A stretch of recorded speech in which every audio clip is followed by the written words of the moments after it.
Hey everybody, Kristin Sunanta Walker here. I am here with my good friend Julie Rains, and we are going to talk about what the hell are we talking about? We are talking about overfunctioning in relationships. Thank you. A big one for both of us. Oh boy, yes, over functioning. So when I brought that up, you and I were talking about something else, and we usually have about 18 things that we're like, oh, write it down A or lot quick of them. type it because I can't read my writing. So this was one of them that came up. And yes, we're women, so this has a different meaning to it. But this can also apply to men too. But anyway, when I brought that up, Julie, what did you think about talking about that Well, particular? it led to a lot of thought because I was aware already of ways in which I have historically done that, showing up, overfunctioning, being the energetic drive behind so many of my connections. And so then I had to deep dive and see even more clearly how apparent that became.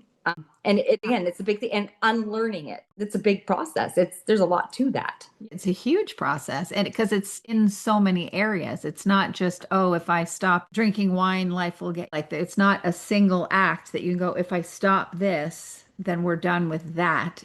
Over functioning is like in every area of your life. It is, and it becomes automatic. Like we just start doing it. We think that's our role. That's what we do. This is what I have to offer. And so I'm going to offer it in abundance. That's a mild way of putting what it is, right?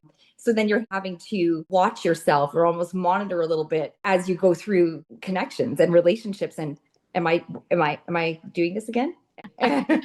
Okay, so the overfunctioning part, it happens once I opened this can of worms for myself around what does that mean? Because it's easy to say, oh, I overfunction. Okay, so yes, I do too much for other people. There's a way to glamorize it too, because like, what are we told? As women, you're told, oh, overfunction. I just watched It's encouraged. all this Elizabeth Bennet stuff and all these Downton Abbey things and all these things that my mom loves with British television and all the writing about women and the women waiting and all of this. And that was our role. That was how you could become a martyr about it. You're a savior. You're all those things. Praise for overfunction. Yes, that as women, again, historically, I think that, and maybe particularly still for our generation, perhaps not generations after ours as much, but our generation and before, parents raised us and conditioned us to be marriable. That was for a Be woman. marryable. That was the goal. That was the best we can do for her is make her appealing to a man to marry. So therefore, we're taught to be pretty exceptionally generous Mm. and not think of ourselves very much at all. Like your worth is dependent on your praise is going to be dependent on how much you can erase yourself while remaining placid That's and exactly it. gracious and lovely. And then enters words like hysteria. Uh-huh. That's a big one. When we reach our limit and we can't fit in this tiny little box that we've only been given to move in. Yes. And I think that, again, my circumstances over the last few years might have fallen into somebody might have categorized my collapse, or at least it seemed like a collapse to the outside. If you were measuring functioning as value, as worth, they might have faulted me, that they might have considered that I had hysteria, right? Because I couldn't show up the same way anymore. It wasn't going to happen. I look at it like the Harry Potter sorting hat thing. Figure out when you go to those places where you just can't do it anymore and then you see, oh, okay. And with pain and also anger and for me, some things said or written that from my perspective that were accurate but also painful for another person because you realize, wait a minute, this is not a friendship. That's huge. And they're not supportive of me when I'm done saying everything they want to say, fawning over them, doing all these things for them. Some people, it took a minute and they stepped back and they went, oh, they reevaluated our relationship too. And some have come back forward and we just start from there, or we work on whatever issues we had and we go from there. But some have gone by the wayside and that was good for them and good for me too. Same here. Again, but in my case, I didn't even realize how much I overfunctioned or how much of the energy was driven by me in my friendships until I collapsed, until I was not able, my cup was empty. So there was nothing to pour from, right? And so I was in a bad way and thinking that maybe they would show up where I couldn't. And maybe mirroring the ways I showed up for them, which was, again, that's my error. Right. But they might call more, that they might come and see me because they had never even been here. I did all the traveling, the arranging, a lot of the paying. Oh my And gosh. I Yes. didn't mind. Again, I had a full cup. My cup was full. Yeah. And I had like this, I believed I had a scaffolding of safety. And so again, I did it because I wanted to, not because I felt like I had to. But when things fell apart on my side, and they not just didn't show up, as in call more or come to see me or make that effort to do the planning so that we can get together, they backed away. And then I realized what my role really was, and I saw it more clearly. And again, these friendships never dissolved completely. There's still people that I love very much. And I just see that maybe their cups weren't full either. Right. So they couldn't pour into me the way that I poured into them because maybe their cups weren't either. So there's limitation, right? And there's different capacities to show up. We're not all the same. And so again, I now change the way I show up in that it's more reciprocal. Those are still people I love deeply and will probably always be considered friends, but the relationships are redefined. And I'm not even sure if they know. I don't even know if they know, right? I know it's so funny when you go to a certain place in your healing, you go, and not that anybody's ever healed, because that's like ridiculous. There's no It's ED. ongoing That's like nonstop. if you have a cut in your leg, you can heal it. If you have an emotional wound, you're always healing it. But the degree of healing happens in every interaction you have in life, and the more peaceful you are around the healing is, for me, that's the goal. Like all this stuff's gonna come up. All this shit is gonna, like, sometimes it's Lake Shitty Caca. Like Yes. it's just I'm doing good with my healing. I'm taking care of myself. I'm doing all these exercises, and then in walks a bunch of shite, and you go, and my instinct is to go, well, I thought I was at this healing Aren't we place. done? And Aren't we now done? I realize, oh, okay, right. That is life. Continued stuff. Issues that have still are showing up. It's where I'm coming from, how much room I have, how much I give to myself. I'll give an example of overfunctioning in action. So we had all these people around the last few days moving huge equipment, things that move huge 10 by 16 sheds Oh, wow. from one part of a property to another, and gravel was involved, and machines that a person that was taking care of the machine flipped over the back of it and almost tipped over Oh, and my goodness. tumbled down a hill stuff. And I was like, in my mind, I'm doing Mhm. all this. I'm not the one doing the work either. Right. No. And so I'm also watching my mom and how she handles overfunctioning. Oh, let me go get everybody water. Mom, getting people water while they're operating big machinery is not a good idea.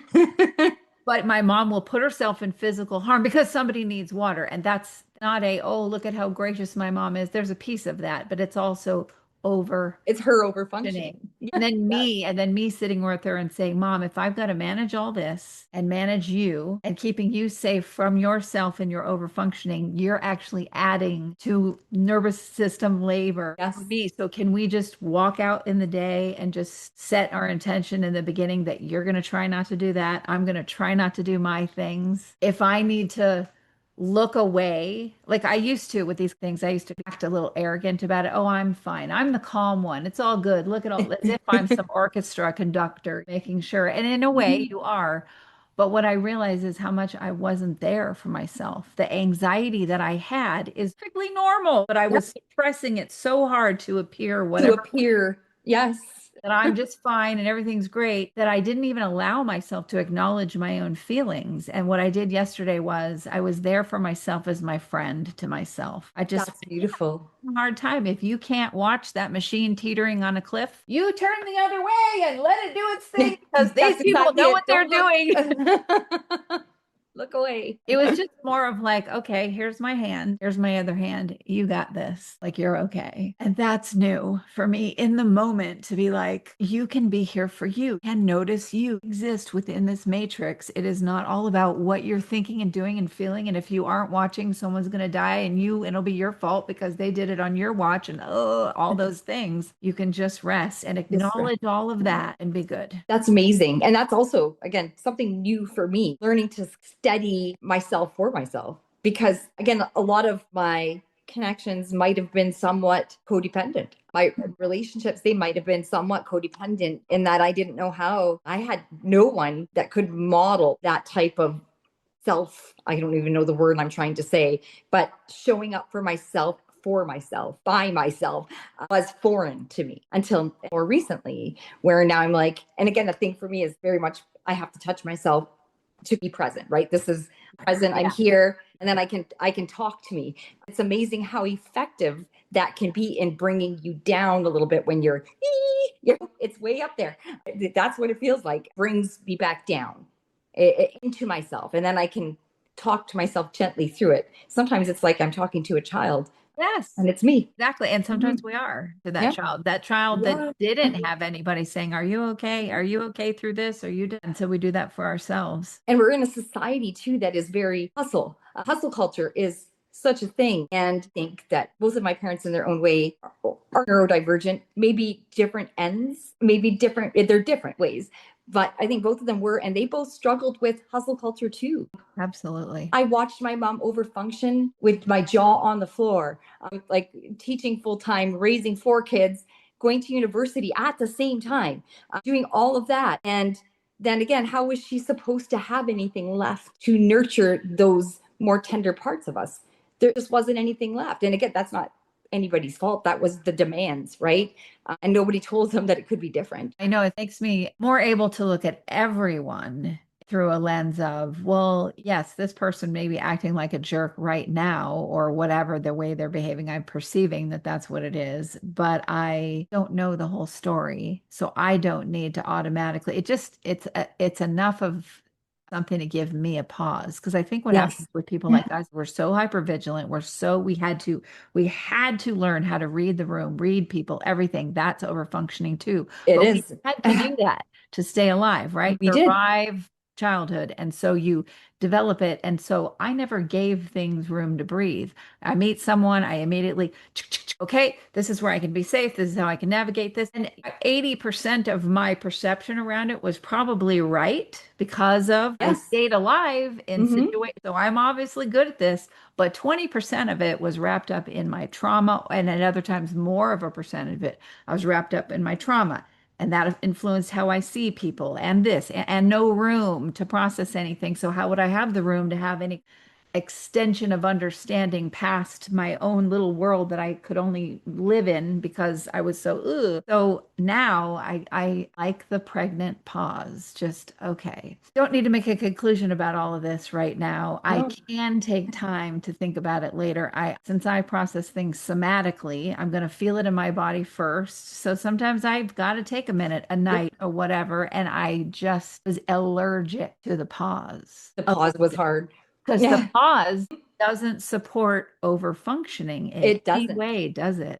It really doesn't. But it's something that I started doing too. And somehow it softens everything. Again, my hypervigilance might be softening because I used to very quickly jump to the worst possible conclusion or the most protective conclusion. And now I'm like, okay, you step back and it just immediately clicks in. Oh, it could be so many different things. I know that I have adaptations I'm still working on.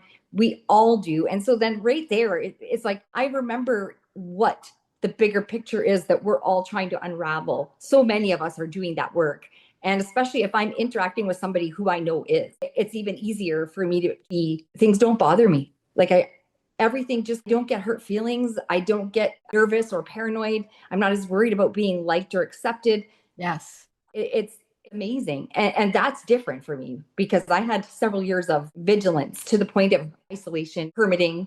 And that's something I'm slowly trying to move out of and away from, but I'm finding it easier than it was before to connect with people. And again, being aware that we're all on our journeys and we're all trying our best with what we've got and how far we've come. It never ends, but it helps to know that. It helps to have an idea, the bigger picture of how we're socialized and conditioned. And that too adds to a softening. Because I think what I've done this is I've gotten really defensive at different times because honestly, that's all the room I had was for that, right? Because I didn't let anything out, so I had no room. But my defensiveness around the things that I need to do is, and that other people need to do, is definitely going down. It's okay to be imperfect. It's okay to be messy. It's okay to, if somebody looks at me and rolls their eyes, who cares? Like, whatever. I can be a kooky weirdo. That's part of my charm. You don't like it? Fine. Like, you don't like it, fine. But for me, I guess what I would want people to understand, and then also offer validation to people who get this too, when you have been on display and female and all the pressures that we have, which are pressure, but they're different pressures than men. Some are the same, but some are very More different. The pressure to not show who you actually are is immense. It really is. It really is. So when you start letting it, if anybody catches you being who you are, it's like, oh, I better button it up. I better be even more next time. I better, and that becomes part of your, what is it, your autonomic processing or your whole nervous system. And then you never can relax. No, that's very much true. And when you start doing it, usually after diagnosis, a lot of people are having this happen where you wobble. And I wrote about that. You wobble for a minute, and it is so important not to make decisions in the wobble. I Not agree. Decisions. I agree. Yes, because again, you can over identify with the label, with the diagnosis. And again, we don't have to consider that diagnosis a real pathology, right? We just consider it a difference. This information. But it can be data. hard to get there because most of the data is disability based, Yes. right? So deficit based. And so it can be really hard to navigate that this is not a deficit. So for a little while, even I believed I can't do this. I can't do that. Instead of just looking at it and saying, I can do this. I just might need to do it a little differently. What's weird too is the more I have people like you in my life and the other people in my life, and listen, we are all varieties of effed upness, right? All varieties, because we've all been through trauma. So there's that. But what I find lately is I feel the most normal I've ever felt in my life within this paradigm. It's like, oh, this is what it's like to just sit with friends and talk about logistics about your house. I didn't have room to talk about, like, what do I want to put a painting on my wall? There was no like time for any of that. Even when I was running around getting paid this and doing this and flying here and there, there were certain things in my life that could not be given detail to, that were normal things. That's true for me too. True for me too. I'm still not there. I had a landscaper come here today because this house is all gardens. The woman who lived here before me was an avid gardener, and it is everywhere, and I can't keep up with it. I enjoy a little bit. I enjoy a certain amount, but this is the whole property. It was manicured, like it was beautiful, but I can't keep up with it. So the landscaper comes today and says, "So what's your vision?" And I said, "I don't know. Let's just make it look different. Make it look decent. Let's do something. I don't know what. I don't care. I don't know. I can't think that way right now." Right. So yeah. I just said, "I've seen your photos of your before and afters. I trust you. Just make it look nice and lower maintenance." That's my only request, is lower maintenance. I'm not in a place where, again, I live very isolated from my family. Any support system that I have is not here. I am alone here with, again, I have two dependents, a dog and a son. And and it's me, I'm the adult, and I can't, it's a large property, and I'm trying to navigate that on my own. And so there's no bandwidth for those little things. There's no vision of this garden looks like this, that I can't get there yet. I'm not supported enough. And that's nobody's fault. It's just circumstantial. Right. And it's getting through, it's remembering I'm getting through a few years and then selling this place and moving on to something that's more suited to who I am. Right. Yes. Something more aligned with what I have, with what I can nurture, because this is more than that. Right. Exactly. So I'm over functioning still, but it's necessary short term for me to do what I have to do to look after this place until I can get out of this place. Oh my gosh, that's so true. It took us 3.5 years in the place that we're at now, which has all these conveniences that we wanted because we were so far away from civilization where we were before that it's like we're in the country, but things are close. And that is like a perfect blend for me. I want to be back in the woods, but there better be a freaking grocery store Must that's be something. 5 minutes away because Mhm. I just can't take care of mom the way I need to if I'm driving 45 minutes to get somewhere. And if you're able to set your life to do that, then there's nothing wrong with that. But learning that role and over functioning too, like how much we get into minutia about things instead of just letting some things roll because of circumstance that you Yes. have to just let things roll. Yes. Like It's that. also true. That's why I talked about that horizon thing that I talk about, because for me, anytime I just can't deal with something right now that is not an emergency, and I do not run my life on how many tasks I can get in a day, good for you. That is not how I run my life anymore. No, me either.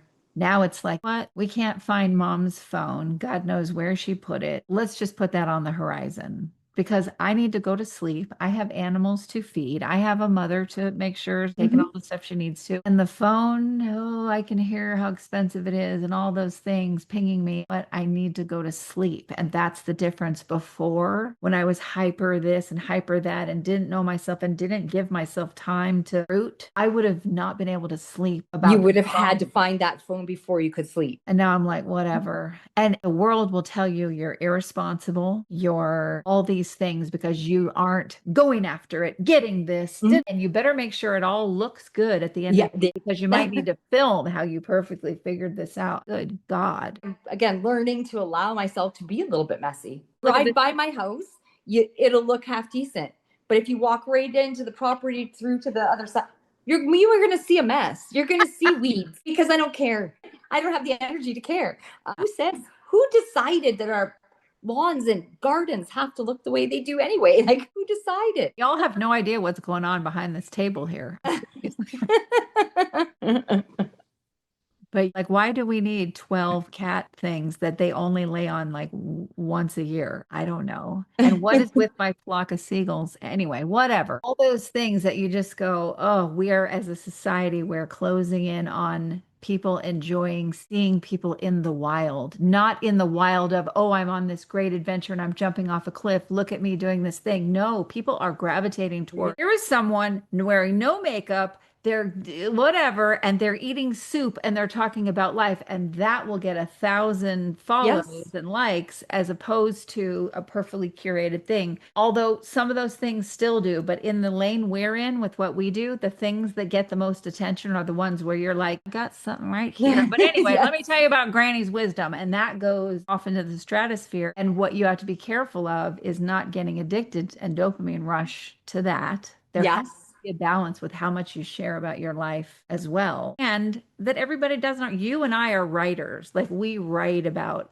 our journey, our We do. nervous system is, we write that. In terms of over functioning, how have you dealt with that piece where you need to write? You need to write. Sometimes it's about a situation or other people and you've got to work it out. Where do you sit when you look at it and you go, should I put that out? Should I not? Is it going to hurt someone's feelings? Is it going to I haven't been so worried about hurting anyone's feelings. I feel like anyone who's reading what I'm writing, it's not on my personal page. Well, on TikTok, one of them is, but a lot of my friends aren't even on that page.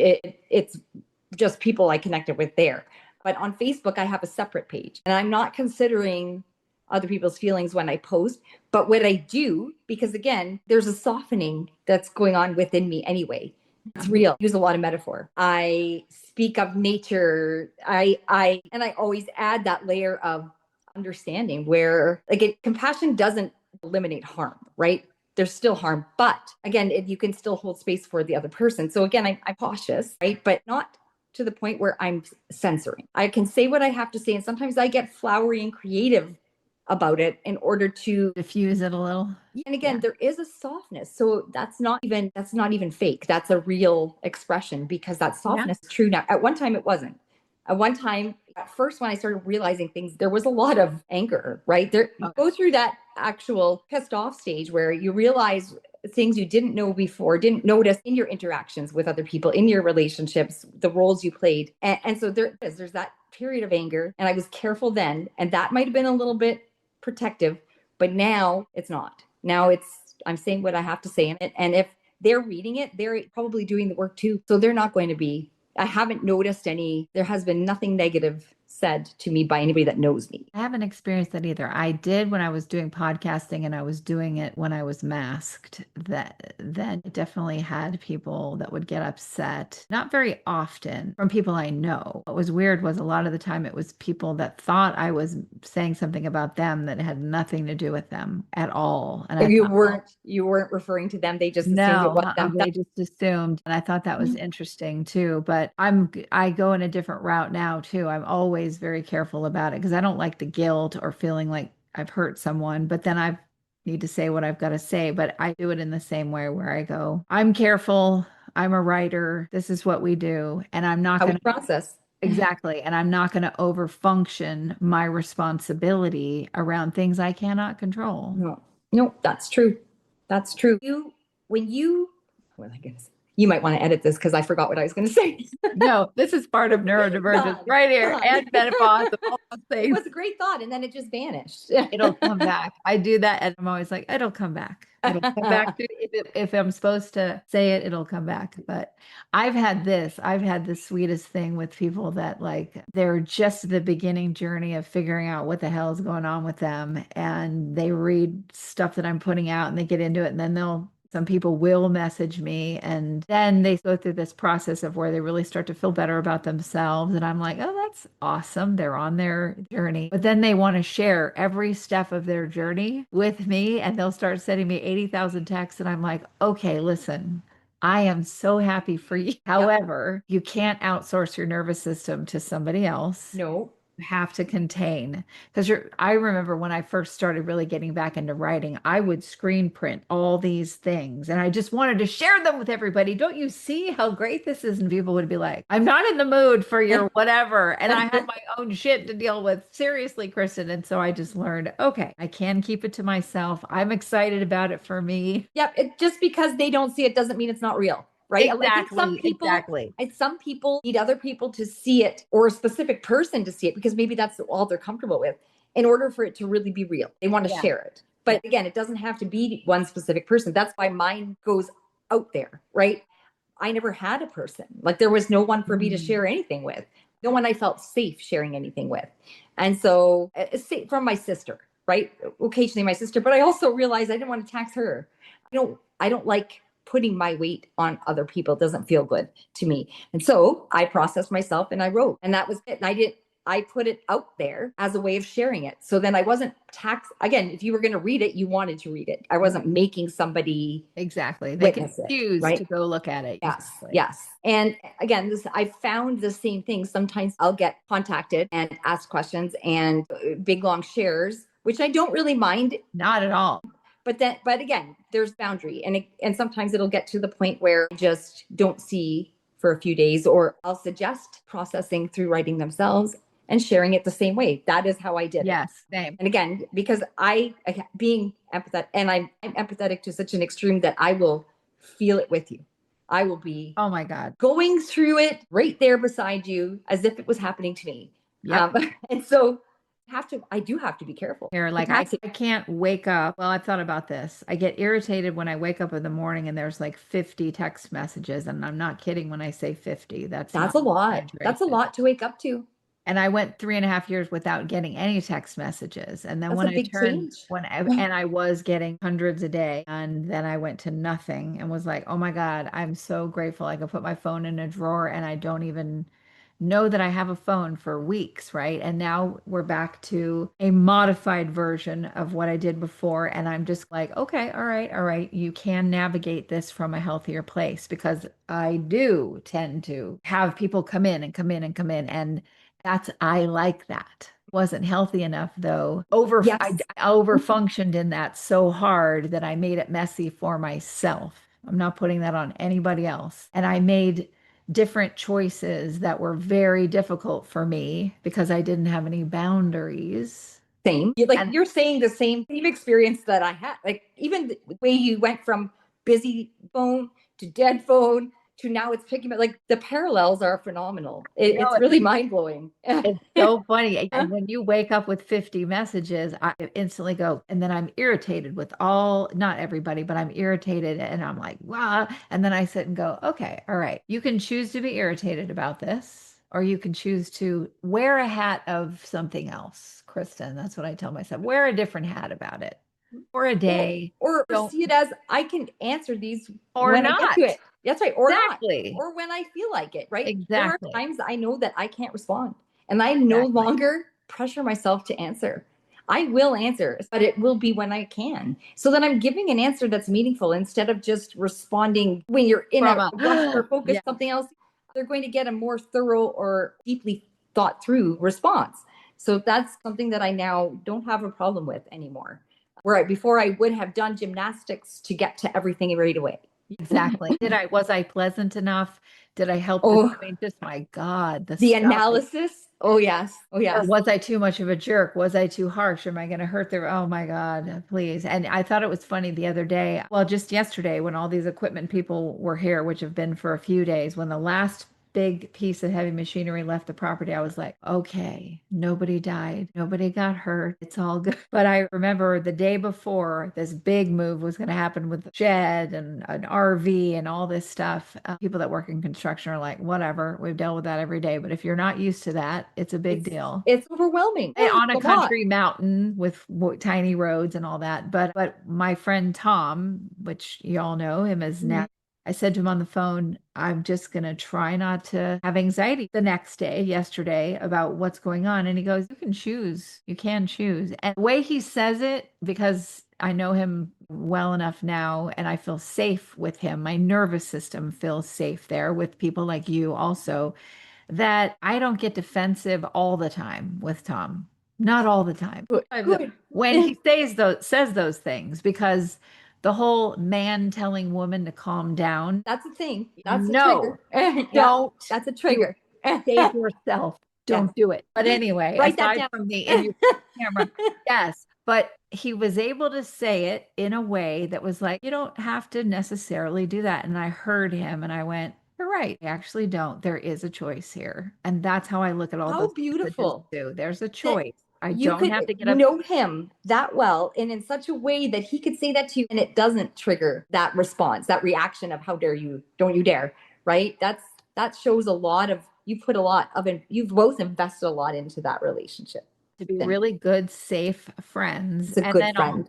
also, but also not over functioning, also not limerence, also when irritated about a loop that continues on and on and on, either one of us, you're in a loop. I Like, would love somebody to tell me that. I would really? actually really appreciate it if I did that. I would actually. I've never had anybody tell me, but I would love it. I'd be like, oh, that's right. And I know how to navigate it once I realize. Sometimes I Yeah. don't know I'm doing it. Oh, the You things. know what? All you have to do is ask for that. That's Ask true. because I asked for specific things Did you? at the end of last year. I asked for young men that are around my son's age to come into my life that I could get some of that energy out that I love about people my son's age. My son and I are taking a break from each other for a little bit, but I still have that energy. I still want to do that, right? So I asked for that. And then it was like 3 minutes later, here's a bunch of young men, your son's age. You're manifesting it. With me, it was the female wound. I realized that, again, my relationship with males, the romantic part, that there were struggles there. There were a lot of issues I had to work through. But my connections with women, I realized, again, the way conditioning and trauma and just the way we were to each other sometimes, there was a lot of harm. And so I wished for female friends. You showed up. And Same. Christina showed up. And I'm like, oh, I asked for something meaningful and it arrived. Really grateful. I'm really I know. grateful. And oh my God, after all these men, I was like, I need estrogen. And then boom, Yes. you, my friend Derica, Kelly, thank you for my purse, Kelly.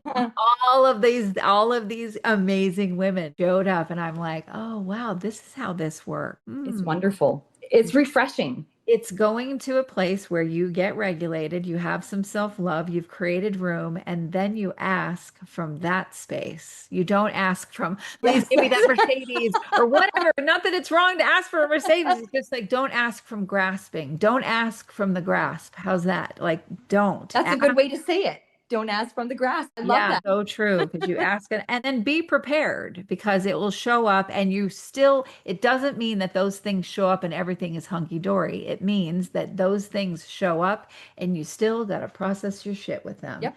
It's more layers, right? Yeah. But you're doing it from a different set point, which is a lot easier. It's not perfect, but it makes it a little bit easier, especially Yeah. when nobody's masking, nobody's Yeah. performing, nobody's like I Performing can wellness see it. either. Like no one's No, performing wellness no, either. You are no. showing up in your stuff and you're trying to also not traumatize or cause nervous system dysregulation in someone else because you're actively in it. But you also have to, which means sometimes if you're at that place, you do need to excuse Yeah. yourself because this is a bit much We for all know that we someone. can feel each other's nervous systems, right? And so we're considerate of each other that way. And again, that's totally new for me, right? Because much like things I've read from your writing, you were the regulator. You regulated other people. I And I'm showed up like, the no same one way. should have been regulating from me. I can tell you No. that right now, but they were Mhm. plugging in anyway. And in a way it stabilizes you for a minute because you're having to do it for them. But in the end, you pay for it because Yeah, you're leaking all this. that's right. That's right. And again, I think that I did it. A lot of the reason why I did it was I was good at it. What I was really exceptionally good at helping people calm down, regulate, process, sort through. It was natural for me. And again, at that point, I think I was trying to prove worth. Oh Like God, they yeah. might have been good at other things that I wasn't. And so, well, I'm good at this. So I'll show up and do that. Um, Let me be your emotional Cinderella. yeah. Without even, you don't even have to ask me. So when I get Oh, I'm angry just going to do it. Yeah. resentful later at you, it's like, okay, I actually signed up for that. Let Mhm. me examine. And then I can't get out of bed for 2 days because I siphoned all of and I took it and I carried it. Like it's weird. It's weird it can happen. And I don't fully understand it, but you as almost assume it as yours. And then you feel it for a few days. It stays with you. It takes a while to get out. I had this happen the other night. I had a friend of mine had brought over some wine that they make themselves, and it's so gorgeous. And I do not drink anymore, but I'm not like about it. If someone wants to have a glass of wine, I have a glass of wine. So I had a glass of wine. It was probably two glasses of wine because she basically handed me a jug. Try my wine, and I'm like, I didn't want to say no. Not that I was over functioning because I can do it. So anyway, I had the wine and I got that rush of great feeling that you get when you get a little, and I went, oh, I remember this. And it was so flowery and it was so magnanimous. And it was so like, I don't need anything that makes me higher than I already am naturally. That is something I've learned. I already run high without the substances, right? But here's what I noticed because gummies are fine. They're fine. I They don't have a don't problem leave with you those with a either. drop. Whereas wine, about 2 hours after oh, this feels wonderful, I had no patience, no empathy. I was just flat. And I What went, goes up must come down. Right? exactly. And I went, oh, right. I'm glad that I did this because I'm not going to get on the phone with anybody tonight because I'll just not be pleasant to be around. And this is what that does. It literally sucks so much of that out of me. And I put so much of that energy into the moment that I'm overflowing with it and I'm not dribbling it out so that it's layered over time. And I'm glad I got to see this other way of drinking because then I went, okay, this is why you don't want to drink. Great. And this is why it's important to be regulated because all of that flooding at once means that it's got to recoup later. And you don't want to be around other humans when you're recouping. No, that's true. You don't want to be around your Mhm. dogs that are going to be more annoying than usual because you're going to be like, knock it off. Whereas before knock it off because you're regulated. So it was a really good experience for me to see that from another side and go, okay, yep, I will continue to not drink. Yep. Same with me. Same with me. Again, being in perimenopause, that actually was the final decider. I was never much of a drinker, but an occasional social drinker. Or if I had to go to an event where there were a lot of people, it was almost a necessity. I had to have a little bit just to even get in the door. Right. And that was a regulation tool It then. was. It And was. now we can go, No, not anymore. It doesn't no, work anymore. no. And waking up again, having a drink and then waking up soaked in sweat. Oh, the middle yeah. of the night, right? Oh, Because right. it just wasn't worth it anymore. The puffy face, Yep. all that stuff. Well, Julie, Are we timed up? we're timed up. That was so good. Yay. So please tell everybody where they can find your writing. I am on Substack, Julie Rains, Roots and Wings. I am on Facebook, Roots and Wings. And you can also find me on TikTok. You can look for Roots and Wings or Julie Rains. Fantastic. Everybody, I guarantee you it's the loveliest writing. So please go there and check her out. And thank you, everybody, for tuning Thank you. in. Absolutely. And we'll talk after. We'll do the Okay. after show right now. Sounds good. Bye, everybody. Bye. Thank you.